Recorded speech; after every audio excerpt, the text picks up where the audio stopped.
வணக்கம். இன்னைக்கு super star படத்துக்காக எத்தனை பேர் அடிச்சிட்டு இருக்காங்க அப்படின்றத நம்ம கண்கூடா பார்க்குறோம். அஜித் ரசிகர் என்ன சொல்கிறாங்க, அடுத்த சூப்பர் ஸ்டாரு அஜித்து தான் அப்படின்னு சொல்கிறாங்க. விஜய் ரசிகர் என்ன சொல்கிறாங்க, இல்லை இல்லை இல்லை இல்லை ரஜினிக்கு அடுத்தது எங்கள் தளபதி தான் சூப்பர் ஸ்டாரு அப்படின்ட்டு விஜய் ரசிகர் சொல்கிறாங்க. இல்லை இல்லை கமல் தான் அடுத்த சூப்பர் ஸ்டார் அப்படின்றாங்க. ஒரு பக்கம் விக்ரம் ரசிகர், இல்லை விக்ரம் மாதிரி யாரும் நடிக்க முடியாது, உடம்பு வருத்தி உடல் வருத்தி விக்ர மாதிரி யாரும் நடிக்கிறதுக்கு இந்த சினி ஃபீல்டில் இப்போது அந்த ஆள் இல்லை, அதனால் அடுத்த சூப்பர் ஸ்டார் விக்ரம் அப்படிங்கிறாங்க. இந்த மாதிரி இந்த சூப்பர் ஸ்டார் அப்படின்ற ஒரு பட்டத்துக்காக நடிகருடைய ரசிகரெல்லாம் அடிச்சுட்டு இருக்காங்க. நடிகரெல்லாம் சைலண்டாக தான் இருக்காங்க, அமைதியாக தான் இருக்காங்க. ஆனால் அந்த ரசிகர் இருக்காங்க பாருங்கள், அவங்களால தான் பிரச்சனை. சூப்பர் ஸ்டாருங்கிறது பார்த்துக்கியா பட்டமா என்னது அது என்னது? இப்போ புரட்சி தமிழன் அப்படின்னு சத்யராஜ் இருக்கார், மக்கள் செல்வன் அப்படின்ட்டு விஜய் சேதுபதி இருக்கார், அதே மாதிரி இளைய தளபதி அப்படின்ட்டு விஜய் இருந்தார், இப்போ தளபதினு மாற்றிருக்காங்க. சரிங்களா? இந்த மாதிரி ஒரு ஒரு நடிகருக்கும் ஒரு ஒரு பட்டம் இருக்குது. சுப்ரீம் ஸ்டார் அப்படின்னு சரத்குமார் இருந்தார், இதெல்லாம் ஒரு பட்டமாக தெரியலையா?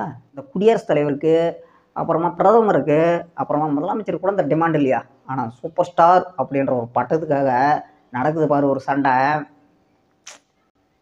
சொன்னால் வார்த்தையில் சொல்ல முடியாது.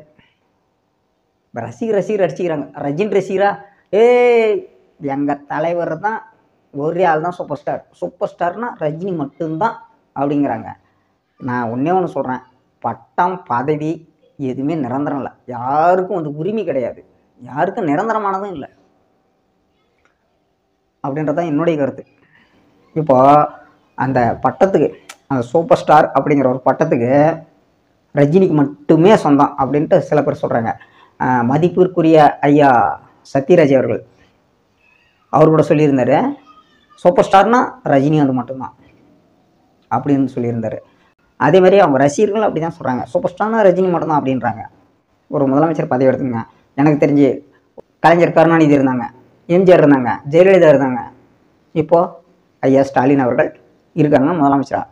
இந்த பதவி பட்டம் எல்லாமே மாறக்கூடியது, ஏன் உயிரோடு இருக்கும்போதே கூட மாறக்கூடியது. மக்களால் எதையும் மாற்ற முடியும், மக்கள் சக்தி அவ்வளோ வலிமையானது. இன்றைக்கி வந்து நான் என்ன சொல்கிறேன்னா, சூப்பர் ஸ்டார் ரஜினிங்கிறத நான் ஏற்கிறேன்.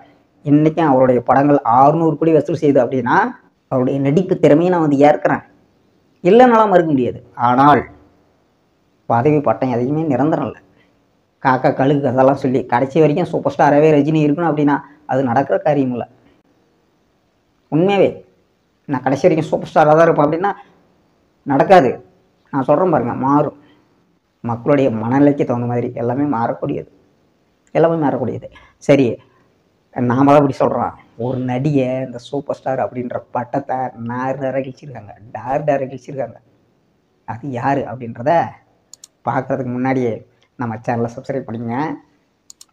சரி வாங்க, அது எந்த நடிகை, அது எத்தனை படம் நடிச்சிருக்கு, எந்தெந்த படத்தில் நடிச்சிருக்கு அப்படின்றது தான் நான் பார்க்க போகிறேன். மலையாள திரைப்பட உலகின் ஒரு ஃபேமஸான கதாநாயகி. தற்போது அவங்க வந்து தமிழ்லேயும் நடிச்சிருக்காங்க. பூ என்ற படத்தில் அறிமுகமாகிருக்காங்க. தனுஷ் கூட மரியான், சென்னையில் ஒரு நாள், இன்னும் சில தமிழ் படங்கள்லாம் நடிச்சிருக்காங்க. அந்த நடிகை தான் வந்து பார்வதி திருவோத்து. இந்த பார்வதி திருவோத்து என்ன சொல்லியிருக்காங்க அப்படின்னா, சூப்பர் ஸ்டார் படத்தால் என்ன பெருமை இருக்குது, அதனால் என்ன லாபம், சூப்பர் ஸ்டார் பட்டம் அப்படிங்கிறது எனக்கு என்னன்னே தெரியல. எப்படி எனக்கு அது என்னன்னே தெரியல. அது வந்து இமேஜ் கொடுக்குதா, இல்லை காசு பணத்தை ஏதாவது கொடுக்குதா, இல்லை என்ன கொடுக்குது அப்படின்ட்டு ஒரு கேள்வி எழுப்பியிருக்காங்க. சரியா? அவங்க சொல்கிறது என்னை பொறுத்த வரைக்கும் நியாயம். சூப்பர் ஸ்டார் பட்டம் என்ன கொடுக்குது அப்படின்னு சொல்லியிருக்காங்க, கேட்டிருக்காங்க செய்தியாளர் சந்திப்பில் இந்த பார்வதி திரிவோத்து அப்படின்றவங்க. இப்போது சூப்பர் ஸ்டார் அப்படின்றது எதை வச்சு நிர்ணயம் பண்ணுறாங்க, பாக்ஸ் ஆஃபீஸில் ரஜினி நடிக்கிற படம் வசூல் குவிக்கணும், பணத்தை குவிக்கணும். இப்போது நான் தெரியாமல் தான் கேட்குறேன், விஜய் படம் வந்து வசூல் குவிக்கவே இல்லையா? விஜய் படங்கள் இன்றைக்கெல்லாம் வந்து நல்லா ஓடிட்டு தான் இருக்குது. அவர் எடுக்கிற படங்கள் எல்லாமே பாக்ஸ் ஆஃபீஸில் வந்து வசூல் ரீதியாக வசூல் பண்ணிட்டு தான் இருக்குது, நிரப்பிட்டு தான் இருக்குது பாக்ஸை. இந்த விதத்தில் விஜய் வந்து சூப்பர் ஸ்டார் அப்படின்னு சொல்கிறதுல என்ன தப்பு? சூப்பர் ஸ்டார் அந்தஸ்தில் இருக்கின்ற ரஜினிகிட்ட இருக்கின்ற வசதி வாய்ப்பு விஜய்க்கு இருக்குது, அஜித் இருக்குது, கமலுக்கு இருக்குது, விக்ரமுக்கு இருக்குது, எல்லாருக்கும் இருக்குது. ஆனால் அந்த படத்தை பார்க்குறான் ரசிகர், அவன் அடிச்சிருங்க. எதுக்கு அடிச்சுக்கிறீங்க? எதுக்கு அடிச்சுக்கிறீங்க? நீ ஒரு நாள் கூலியாக போய் வேலை செய்கிறவன் கம்பெனிலேயோ இல்லை ஏதோ ஒரு வேலை இல்லை கார்மெண்ட்ஸ்லேயோ இல்லை கலவை வேலையோ செய்கிற ஆளு நீ அப்படின்னு சொல்லும்போது கோடி கோடியாக சம்பளம் வாங்குறவனுக்கு போயிட்டு ஏய் எங்கால் தாண்டா சூப்பர் ஸ்டார், எங்கால் தாண்டா சூப்பர் ஸ்டார், ரஜினி தாண்டா சூப்பர் ஸ்டார், விஜய் தாண்டா சூப்பர் ஸ்டார், விக்ரம் தாண்டா சூப்பர் ஸ்டார், நீ ஏன்டா அடிச்சுக்கிற? விஜய் படம் முதல் நாளே பார்க்கணுன்னு நீ ஆசைப்படுறியா? இன்னும் 10 வருஷம் கழிச்சு பாரு, கதையும் மாறாது, நடிகனும் மாற மாட்டான், டைரக்டர் யாருமே மாற மாட்டாங்க. இன்னும் 10 வருஷம் கழிச்சு பார்த்தாலும் அதே கதை தான், அதே நடிகை தான்டா அப்படின்னு சொல்லும்போது ஃபஸ்ட் நாளே போய் பார்க்குறோம். 1500 டிக்கெட்டு, 2000 டிக்கெட்டு அப்படின்னா கூட்டத்தில் முண்டி அடிக்க வேண்டியது, ஆன்லைனில் டிக்கெட் புக் பண்ண வேண்டியது. அதே இன்னும் 10 வருஷம் கழிச்சு பாரு, அதே 2 வாரம் கழிச்சு பாரு, 100 ரூபாயில் டிக்கெட்டு.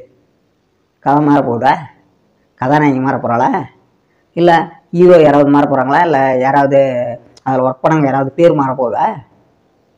இன்னும் 50 வருஷம் கழித்து பார்த்தாலும் அதே கதை தான், அதே கதாநாயகி தான்டா. ஏன்டா அடி தம்பி, நான் இதெல்லாம் வீடியோ கொடுங்களுக்கு சொல்லுமாடா. வளரும் தலைமுறை வந்து கொஞ்சம் தெளிவாக இருங்கப்பா, தெளிவாக இருங்க. இப்போது அஜித் ரசிகர் ஒருத்தர் இந்த படம் வரும்போது என்ன துணிவு வரும்போது மேலே ஏறி ஏதோ வண்டி மேலே ஏறி நடனம் ஆடி கீழெல்லாம் வந்து செத்துட்டார், இறந்துட்டார். எத்தனை கோடி கொடுத்தாலும் அவங்களுக்கெல்லாம் வந்து அது ஈடாகுமாடா? ஈடாகுமா? நீ ஏதோ வெறித்தனமாக தான் இருக்க, ரஜினி மேலேயா இல்லை கமல் மேலேயா அஜித் மேலேயா வெறித்தனமாக தான் இருக்க. அவர் உனக்கு பிடிக்குது, அவர் வந்து ரோல் மாடலாக எடுத்துக்கிற. நான் இல்லைன்னு சொல்ல, அது உனக்கு பிடிச்சது நீ செய்கிறன விஷயம். ஆனால் உன்னுடைய குடும்பத்தில் நீ போயிட்டா, இறந்துட்டாலோ இல்லை ஏதாவது ஆகிட்டாலோ உன்னுடைய குடும்பத்தை யார் பார்க்குறது? ரஜினி அஜித் கமல்லாம் வந்து உங்கள் குடும்பத்தை பக்கமாக உட்காந்துட்டு பார்த்துட்டே இருப்பாங்களா? உனக்கு ஒரு 1 லட்சமோ 2 லட்சமோ இல்லை 10 லட்சமோ கொடுக்குறான விஷயம். சில ரசிகர் சொல்லுவான் பணத்தால் எல்லாமே முடியும், பணம் இருந்தால் எதையும் சாதிக்கலாம் அப்படின்ட்டு.